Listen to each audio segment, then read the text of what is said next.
Je viens de recevoir une nouvelle urgente et terrifiante. Et j'ai besoin que vous arrêtiez tout ce que vous faites et que vous écoutiez. Depuis ses débuts en tant que légende du Saturday Night Live, une brève carrière d'acteur de second rôle qui vole la vedette jusqu'à la célébrité hollywoodienne, Will Ferrell est la définition même de la superstar de la comédie. Comme beaucoup d'autres comiques, Ferrell ne s'est pas limité au rôle de bouffon. Alors que d'autres comédiens de son niveau réussissent dans le drame, les rôles sérieux de Ferrell ne convainquent pas le public. Après un conflit créatif avec son ex-collaborateur, beaucoup de fans se demandent s'ils pourront un jour prendre Will Ferrell au sérieux. Stanley, il est normal? Comment s'appelle celui de la Maison Bleue? Sa femme s'est suicidée le mois dernier car leur fille n'a pas rejoint l'équipe de Pom Pom Girls. Lorsque Will Ferrell est passé d'aspirant improvisateur à membre à part entière du casting du SNL, personne ne savait à quel point il allait avoir un impact. Peinant à toucher de nouveaux publics avant son arrivée en 1995, Saturday Night Live a été pratiquement sauvé par le style d'humour de Ferrell. Sincère, impassible, terriblement sûr de lui et, surtout, éternellement stupide. Pourquoi ne t'occupes-tu pas de tes affaires et laisse le prospect retenir Gus Chiggins? Je ne vais pas me disputer avec le vieux qui pue. Ferrell a brillé avec la cloche à vache, des imitations et en répondant aux plus petits téléphones, devenant un maître de la scène comique. L'acteur de sketch, lancé dans des films inspirés du SNL, allait inévitablement franchir une étape majeure. De danser au Roxbury à porter des tenues discutables dans Superstar, Ferrell était en pleine ascension. Et, avec ses rôles marquants dans Austin Powers et Zoolander, Hollywood a commencé à le remarquer. Le personnage le plus mémorable d'une distribution de légende, Old School, fut peut-être le moment qui fit de Ferrell une star de cinéma. Malgré la popularité de Frank the Tank dans les films classés R, Ferrell n'avait pas encore été la star d'un blockbuster. Tout cela a changé en 2003 avec la sortie pendant les fêtes d'un petit film appelé Elf, et après que la joie enfantine du comédien et ses cris pour le Père Noël l'ont assurément fait entrer dans un nouveau domaine de succès. Tu es sur un trône de mensonges. Un film suivant allait véritablement changer le cours de la carrière de Will Ferrell pour toujours. Stupidité flagrante, coiffure hilarante, assurance marquante, ce regard sensible semblant vide. Ron Burgundy incarne à la perfection le rôle idéal pour Will Ferrell. Ryan, franchement, ça sent l'essence. Des études montrent que ça marche 60% du temps. Ça n'a aucun sens.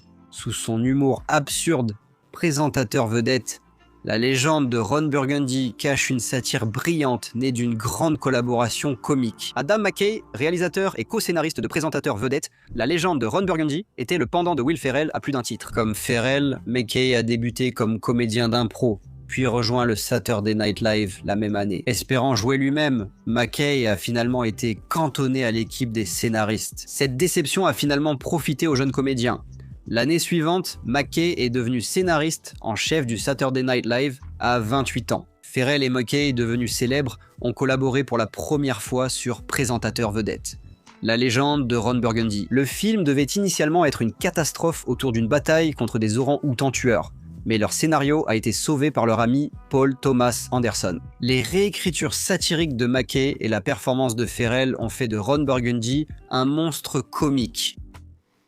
Eh bien, ça a dégénéré rapidement. Alors que McKay réfléchissait à leur prochain film, Ferrell a tourné dans plusieurs comédies. Mais quelque part au milieu des comédies pour enfants et des adaptations de sitcoms rétro, l'acteur a décidé qu'il était temps de montrer un autre type de personnage. Enfin, plus ou moins. Winter Passing, drame indépendant à petit budget, permit à certains fans de Ferrell de découvrir son talent dramatique.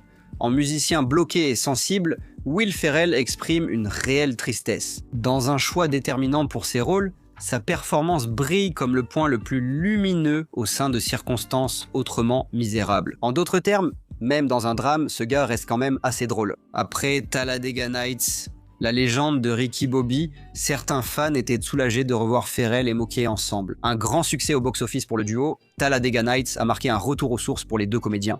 Et avec l'ajout de John C. Reilly, collaborateur fréquent de Paul Thomas Anderson, la comédie de Ferrell n'a cessé de s'améliorer. Après leur deuxième succès, Ferrell s'est à nouveau fait remarquer dans un rôle sérieux, laissant penser qu'il pourrait changer de carrière. L'incroyable destin de Harold Creek, film romantique surréaliste, alliait choix surprenant et humour naturel de Ferrell. Porté par une vision singulière des écrivains et une construction littérale du monde, l'incroyable destin de Harold Creek révélait un Will Ferrell inspiré. En tirant parti de ses atouts physiques en tant qu'humoriste et en laissant l'acteur montrer une véritable vulnérabilité, l'incroyable destin de Harold Creek mettait en lumière l'étendue du talent de Ferrell. Ou du moins, il aurait dû. Bien que le film ait eu un certain succès critique et soit devenu une sorte de classique pour les amateurs de cinéma indépendant, l'incroyable destin de Harold Crick n'a tout simplement pas trouvé son public auprès du grand public. Le rôle dramatique le plus audacieux de Will Ferrell, autrefois souvenir des DVD d'étudiants des années 2000, est aujourd'hui oublié. Bien qu'il y ait toujours l'espoir d'une redécouverte par de nouveaux spectateurs, la légère déception de l'incroyable destin de Harold Crick est assourdissante. Pour mettre cet échec en contexte, prenons Jim Carrey par exemple.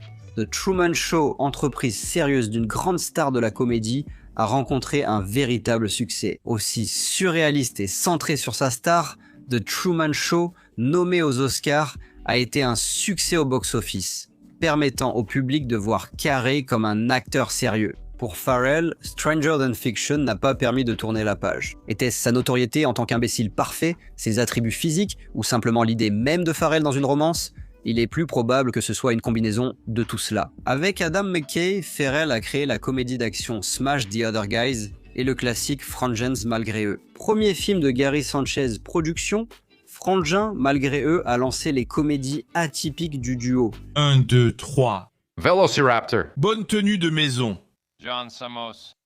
Quoi? Est-ce qu'on vient de devenir meilleurs amis? Oui. Avec John C. Reilly, Frangins malgré eux est devenu un classique pour les cinéphiles. Complètement déjanté à tous les niveaux et bien plus hilarant que n'importe quelle autre comédie potage du même genre. Farrell, McKay et Reilly ont encore dépassé les standards du succès en comédie. Et fidèle à son style, Ferrell a rapidement enchaîné après la célébrité de Frangins malgré eux avec une nouvelle tentative dans un registre plus sérieux. Will Ferrell, acteur principal du drame indépendant, Everything Must Go, adapté de Raymond Carver, a encore manqué d'attirer l'attention du grand public. Bien accueilli par la critique, Everything Must Go voulait révéler un côté plus audacieux du talent de Ferrell.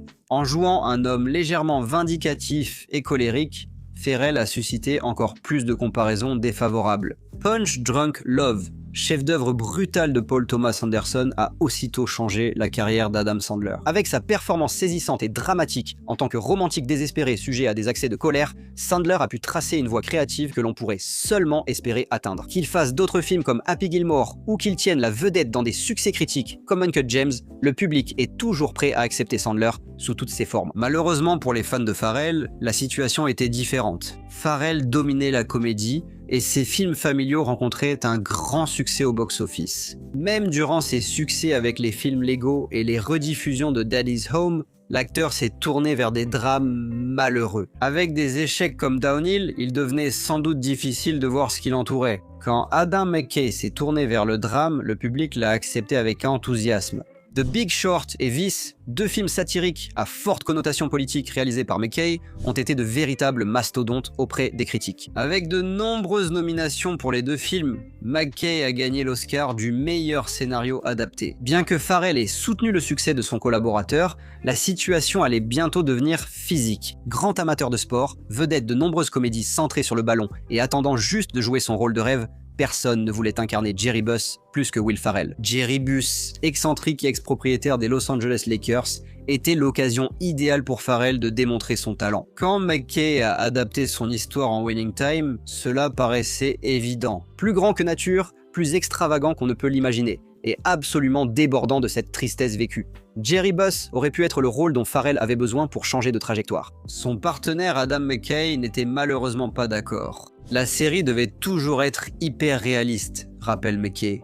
Or, Farrell ne ressemble pas à Jerry Buss et n'a pas son aura. Déçu d'avoir perdu le rôle de ses rêves au profit de John C. Reilly, Will Ferrell a rompu sa collaboration avec Adam McKay. En raison de leurs différends, Gary Sanchez Productions a été dissoute. Après tant de classiques et de comédies parfaites créées ensemble, tout s'est fini par une série HBO médiocre. Repensant à la trajectoire de Winning Time, il est surprenant qu'une telle grandeur ait mené à une fin si décevante. Mais du point de vue de Farrell, cette trahison était potentiellement ce qui l'a empêché de se lancer dans des drames de premier plan. Et alors que Sandler a remporté une autre victoire grâce au drame de basketball Hustle, honnêtement, cela ne donne pas une bonne image de quiconque est impliqué. Se faire retirer le tapis sous les pieds juste avant le coup de sifflet final, c'est difficile à surmonter.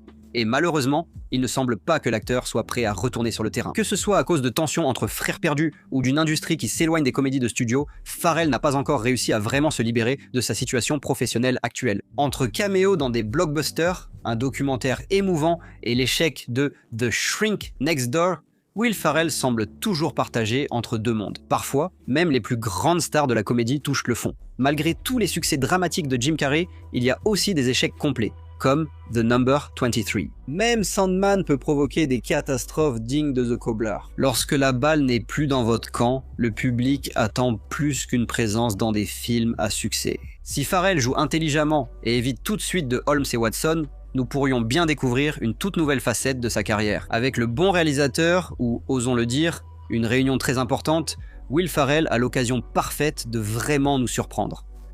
C'est tout pour l'épisode de cette semaine. Alors, dites-nous selon vous, quelle a été la performance dramatique la plus satisfaisante de Will Ferrell ?